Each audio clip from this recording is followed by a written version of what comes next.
Okay, y'all, so y'all are not gonna believe this. So Diddy's home in Los Angeles and Miami have both been raided by Homeland Security, and this all has to do with an investigation regarding him and ex-trafficking. And when I say they came by land, sea, and air, I mean just that. They pulled up in vehicles, boats, and helicopters. So it's been reported that law enforcement was also present and that Homeland Security busted the doors, guns drawn and everything, and there were about 6 people present at the time. Now they're saying they made them come outside and they started questioning everybody. Now we know Diddy has been in the spotlight lately for all the wrong reasons, and that includes trafficking. Now he has denied that he ever had anything to do with that, but it seems like it's some real suspicion going on.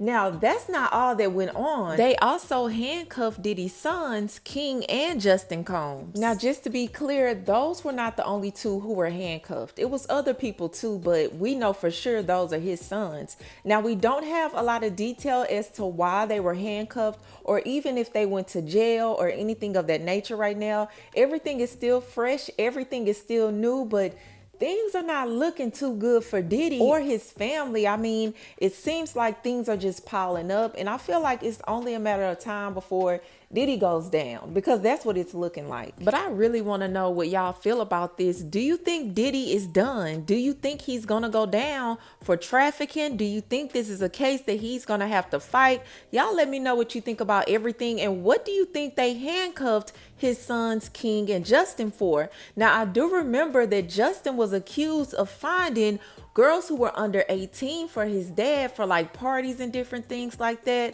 So I don't know if this has something to do with that, but y'all let me know what y'all think about everything below. But that's all I have for you, and I'll talk to you later.